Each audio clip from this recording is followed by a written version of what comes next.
نہ ہے انہیں اس کی فیلنگز کو ہٹ نہ ہونے دیا جائے. اور ایسا نہیں تھا کہ وہ یہ محسوس کرتے ہوں کہ بھئی یہ میرے چھوٹے ہیں، یہ کوئی بات کہہ رہے ہیں تو ان کی کوئی حیثیت نہیں. ایسا نہیں، بات کو سنتے تھے اور اگر ہماری بات مناسب ہوتی تھی تو اپنی رائے کو بدل بھی دیتے تھے. مسائل کتنے بھی بڑے ہوں، مہمانوں سے بڑھ کر کچھ بھی نہیں. ہم کو یاد ہے کہ اس زمانے میں ٹرینوں میں کوئلے کے انجن لگتے تھے. دوپہر میں وہ آتے تھے تو بالکل سیاہ ان کے کپڑے ہوتے تھے کوئلے سے، چہرے پر بہت گرد و غبار کے آثار ہوتے تھے، لیکن فوراً وہ گھر میں پہنچ کر مہمانوں کی خبر لیتے تھے. ان کے گھر میں جو چیز بنتی تھی، جو چیز ملتی تھی، جو برتن تھے، سب مہمانوں کے نام کے تھے، اپنے نام کی کوئی چیز نہیں تھی. مہمانوں اور کام میں کتنے ہی مصروف ہوں، گھر کی ذمہ داریوں کا احساس ہمیشہ تھا. ہم نے ان کو اپنے گھر میں مہمانوں کی طرح دیکھا. زیادہ بات چیت نہیں کرتے تھے، بس کام کی بات کرتے تھے. ہمیں کبھی محسوس نہیں ہوا کہ ہمارے والد نہیں ہیں. بالکل ساتھ ساتھ یکساں معاملہ، بہنوں کے ساتھ، بچیوں کے ساتھ، پوتیوں کے ساتھ، والدہ کے ساتھ، سب کے ساتھ ان کی چھوٹی چھوٹی ضروریات کا خیال رکھنا. چھوٹے بچوں کے ساتھ تو وہ بالکل بچے رہتے تھے. وہ داڑھی پکڑ کے نوچ رہے ہیں، ان کے ساتھ کھیل رہے ہیں، ان کے اوپر چڑھے ہوئے ہیں، ان کے کپڑے گندے کر رہے ہیں. وہ اپنے ساتھ بچوں کو کھلانے کا بڑا شوق تھا. ہم بہت کھلاتے تھے، اتنا ہم کو دادا. یہ قلندرانہ سادگی روحانیت سے روشن ہے اور یہی ان کی مشعل راہ بنی. الحمدللہ نحمده ونستعینه ونستغفره ونؤمن به ونتوکل علیہ. جو مذہب کے فیصلے ہیں، قرآن اور سنت رسول صلی اللہ علیہ وسلم کے جو فیصلے ہیں، ان فیصلوں پر وہ ایک انچ ادھر سے ادھر ہٹنے کو تیار نہیں کبھی بھی. نمبر ایک، جو انہوں نے جس کے اوپر بیس کر کے اپنی آئیڈیالوجی بنائی تھی. سوچنے اور اقدام کرتے وقت آقائے نامدار نبی کریم صلی اللہ علیہ وسلم کے اسوہ حسنہ کو اپنے سامنے رکھنا ضروری ہے. ان کی ریلیجن کے اوپر ان کی جو کمٹمنٹ تھا، اس کمٹمنٹ ان کو طاقت دیا. لوگوں نے کہا آپ اتنا سارا کام کرتے ہیں اور پبلسٹی نہیں ہوتی اس کی. انہوں نے کہا کہ پبلسٹی پر اگر ہم محنت کریں گے تو کام پر محنت نہیں کر سکیں گے، اور کام ہم کرتے ہیں اللہ میاں کو راضی کرنے کے لیے. ہم لوگ کہیں دیہاتی راستے سے جا رہے تھے تو میں آگے کا گاڑی کا شیشہ بند کرنے لگا تو مجھ سے کہا کہ کیوں بند کر رہے ہو؟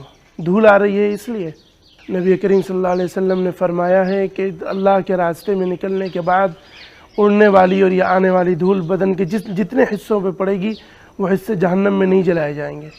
وہ یہ سمجھتے تھے کہ میں مذہبی آدمی نہیں ہوں، اس لیے مجھ سے مذہب کی بات وہ زیادہ نہیں کرتے تھے، بلکہ میں ان سے کرتا تھا کہ آپ کے کردار کو دیکھ کے، آپ کے والد کے کردار کے بارے میں پڑھ کے مجھے اسلام کی جو سمجھ آئی ہے اس کی وجہ سے میں اسلام کی عزت کرنے لگا.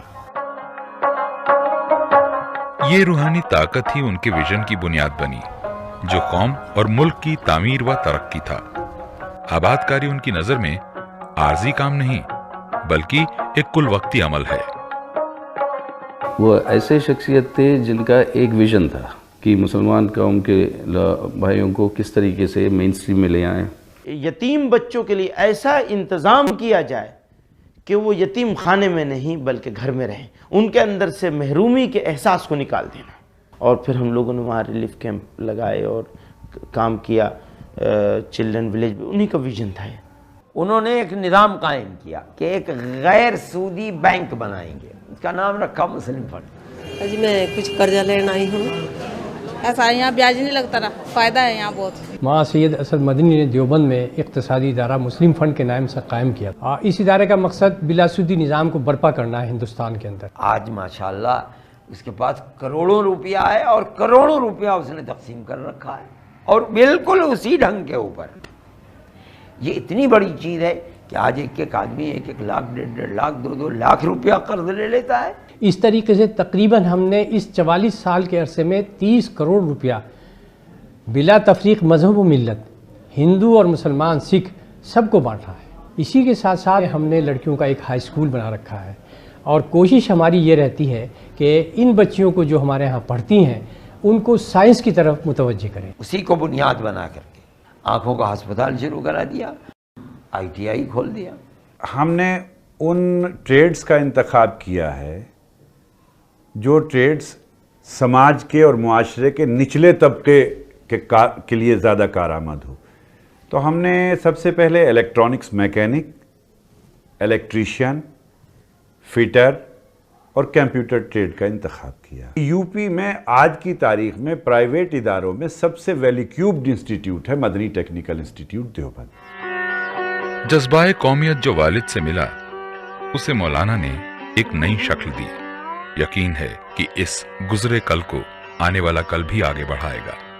جو دائرہ ان کے والد نے چھوڑا تھا اللہ نے اس کی ان سے حفاظت کروائی, بلکہ اس کو اور اس میں برکت ہوئی. وہ میرے والد بھی تھے اور میرے شیخ بھی تھے.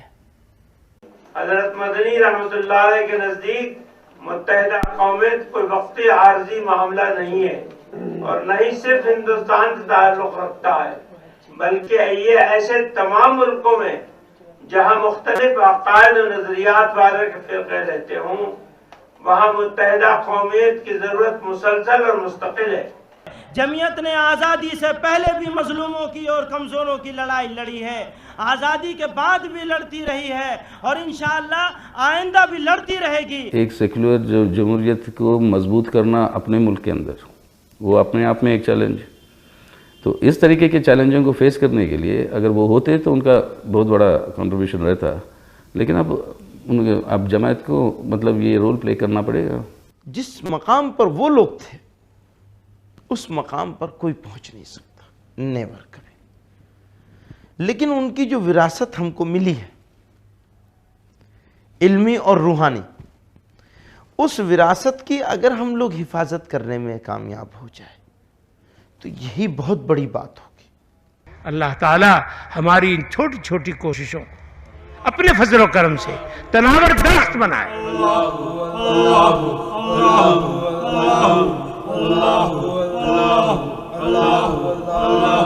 اللہ